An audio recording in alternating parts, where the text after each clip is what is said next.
Okay, here we are again, continuing with our interview engagements on financial education in schools.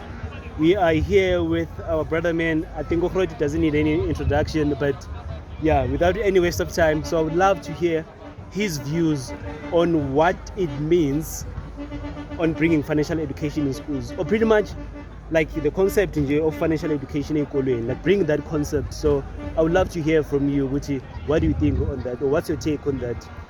I mean, it's pretty simple. The world revolves around money, Right? and if we don't teach our children the responsibility that comes with it, as they say, money is power, Okay. but it needs responsibility. So if uzonikeza umntwana i-10 rand yomkhero, Right. besabuya idlile, not knowing if tomorrow there'll be another 10 rands, Okay. that's already a failure from a parent point of view. And as Kolweni, I think we need to also teach them how to be independent. Right. And not only how to be self-sustainable, but to learn independence and to know the difference between making money and making money work for you. All right. Because there's a huge difference in that. Okay. Making money is good. You can wake up in the morning and say, I want to make 10,000 rands. Then what? Mm-hmm. You make the 10,000 rands, then you blow it all. Yes. So the best thing to do is to always teach them what's the after effect of saying, here's money, how do I multiply it, how do I save, how do I plan for the future, how do I plan for next week, because I'm still a small child, I don't have responsibilities. Yeah. If I'm going to wake up in the morning and go buy sweets so I can sell during break, I'm actually helping myself understand the financial fundament of keeping my sweet business going. Right. Until I reach a certain age where I can expand and come up with a better business plan that can help me become a better person. Yes. Because if you look at it now, with the current things that are happening in our country, we've got electrical problems, we've got recessions and all of these things. Yes. We need to start breeding a lot more entrepreneurs than just people who are just going to study to go and work for other people, because we've got so many graduates that are sitting at home without jobs because all they know is how to get the job done, but not how to start or something create that from job, scratch or create a job. Yes. So we need to change the mindset, change the focus, and teach the young people how to create opportunities instead of waiting for them. I like that. So pretty much, just to sum it up, what you're saying, as much as you've highlighted some of the components, the responsibility, being accountable, the longevity of Imali. So pretty much, it's the value that it brings, or the value that you true. As an individual bring to Imali. But also before that, let's start with passion first.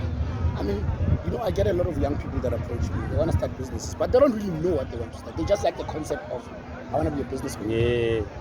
I can introduce you to any form of business, but if you're not passionate about it, you're not going to make it. Exactly. You need to be passionate about something. Yes. So I always say, if you can do something for the rest of your life without getting bored, then try make money from it. Yes. If you like entertainment and fun, find a way to make money out of having fun. Yes. If you like beauty, find a way to make money out of the beauty. Yeah. Whatever tickles your fancy, whatever makes you happy in the beauty segment, yes, it'll probably make other peers happy. Then try and monetize that and introduce all the new ideas you have in your mind, or all the pictures you have in your mind, and introduce them to the young people. And that's where you get your clientele. Right. And people always have this thing of, I've got this idea, I don't have funding. Yes. I started my business with 1,000 rands. Yeah. And that's all I had. I didn't have a laptop, I didn't have anything. I just had 1,000 bucks. But I knew where I wanted to go. But I went there knowing that my first client will give me my first capital to build my business. Exactly. And I didn't go and knock at any door. I started my business basically from a dream. I only had 1,000 bucks and the capability of knowing and research of knowing what I want to do with my life. Sure. And that ended with my first client. Yes, knock on probably 30, 40 doors until one opens. Sure. Say, I'm now I'm wondering to our pen the night 10,000. Sure. That 10,000 can also help me now create my business profile. Get my CK document going, get a business account. All of those things. Sure. Until you go now, you can actually have a proper presentation in a business format to go show your clients, this is what I've done before. I started with 1, but can you help me get 10? Yeah. If they say, okay, Shab, we've seen your work, you get the 10 done. The 10 will say, okay, now I've done 10. Can you give me 20? Can you give me 30? And you start multiplying from there until you get to a point where you're like, you know what, I'm an established business. I fund it myself. I can grow. And once you've grown, don't forget where you come from, so you can help the other people and say, hey, here's a start, I can see potential in you. Sure. Ufuna ukuvula car wash, we sub 100,000. Because to start a car wash, you need liquid soap, you need water, you need a bucket, you need a brush, you need polish. And maybe in a tendon. You don't even need that as a start. Sure, You can sure. be in an open space like this. Yeah, Next sure. door ya kokota, sister unjani ngicela ukuwasha imoto yakho 50 rand yangena. Sure. Next door ya kokota, sanibonani bhuti ngicela ukuwasha imoto yakho 100 rand sengeni. By the time you finish your whole street, you've already established a business. Because if you say to them, look, every weekend bring your cars, you pay me once a month. If you have 20 cars in one street, Sure. just your neighborhood alone, Sure. that come to you on a weekly basis. By the time month end is 250 bonke labantu laba abayibheki bakwenzele imali. Then you have Not money a to lot, build a yeah. tent. Yeah. Now you have money to buy more equipment. Next month you tenga a Hoover. The other month you tenga a machine. Sure. The other month you hire someone else to help you so you can take on 30 cars instead of 20. Sure. The other month you hire the second guy. Just like that. Then you grow your business. Then you look for space somewhere else. Okay, I've captured in Lonjani. How about I go capture Chapo in Makulu? It's the other side of town. Yes. Get another space there. Get more people. Run your business from there. Then you grow. Now you're starting to franchise. I like that. But what started with a sunlight liquid? Yeah. And then morphed into, now like a business that could be profiled actually. Exactly. Yeah. That's I how love you that. start. I love so that. I can't start. I'm standing in one place. I'm Yeah. waiting for funding. It's not going to Yes. help you in any way. At all. Yeah. At all. I love that. Woo! Yeah, that was mouthful. Moving right along, I have another question as well, just to hear, on this financial education and edutainment in schools. So, what has been that one advice, when it comes to money or finances? Like, the advice there, and expand till day. I know at some point there could be many of them, but that one advice to say, you know what, this advice when coming to money and finances, this one, it works for me. I think maybe you might have touched on it while you have explained, but The yeah. pictures in your mind, those pictures we have, they're called visions. Okay. Bring them to reality. Then you will start seeing why you are doing what you're doing. Sure. You must dream in color. Yeah. That's what it is. Yeah. All right. So I think now we're left with pretty much some 2 questions or so. And then now, geez, man. So first of our questions, Uguti, what advice would you give to, the young up and coming, people maybe in your industry, or apart from people being in your industry, like abantu nje, like especially umntwana omncane, let's say if I could bring an age into this thing, let's say umntwana ona maybe 10 approaching ama-teens wakhe ukuthi try to advise on this subject matter of imali and finances, especially I won't even dwell into money. Right. I will just say, in everything you do in your life, do it better than anyone in the world. Whether you're sweeping the floor, whether you're washing dishes, whether you have been given a task, Sure. when it's homework, just do it better than anyone in the world. Yes. And apply that method for the rest of your life. And then everything else will fall into place. Basically. Yes. So, okay, one last one now. So, what responsibility do you think abazali have on this, especially when it comes to, sparking that enthusiasm, keeping the curiosity, and pretty much understanding the disciplines of impilo in general? Support. Know your child. Support your child. Yeah. Be there for your child. Listen to your kids. Yeah. Don't think because when you are older, you are wiser. Sure. Kids know things that we don't know. Yeah. Life is different.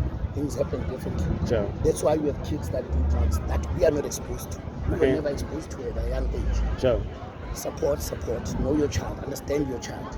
Hear your child. Listen to your child's frustrations and take it from there. Yeah. Okay. So actually being an active listener as a parent. Just be there, Yeah, being the support system, the structure of it. basically. Wow. All right. One last one now, and then we move to a trivia. So one last question. It's what's your view on money and happiness, or happiness and money? So what's your view on that?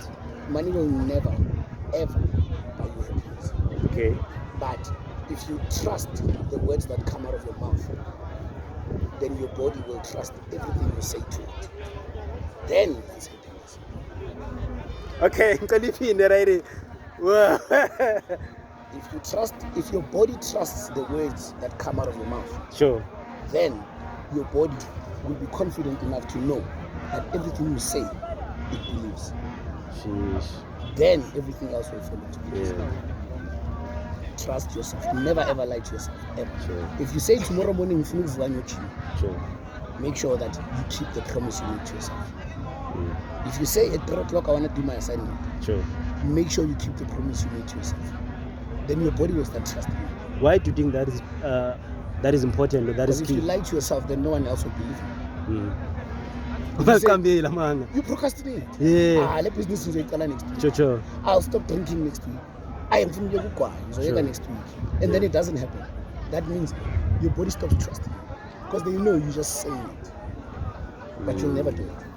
But if your body trusts the words that come out of your mouth, it builds the confidence to know that if you say it with your mouth, then it's going to happen. Because you stick to it. Sheesh. All right. Yeah, that gave me a bit of some goosebumps. I'm ready for your trivia. So yeah, this is the last one now. We have our trivia here. Just choose any color. Then Blue, obviously, my favorite. oh, blue. Yes. All right. There you go. And then we have Vula, show it to the camera. And then, yeah. So the question says, what would you teach? Kids about money and why? Yes. And First of all, they need to understand current affairs. They need to understand financial literacy.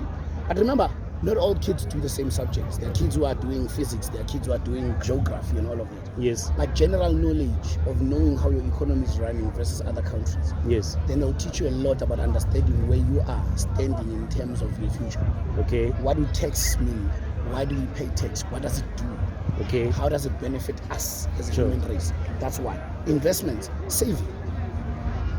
It also stems back to saying things to yourself that you trust. If you say, Yeah. the 5 rand ngiyayibeka so that I can use it next week, don't come back tomorrow with I think the 1 rand is I replace. Sure.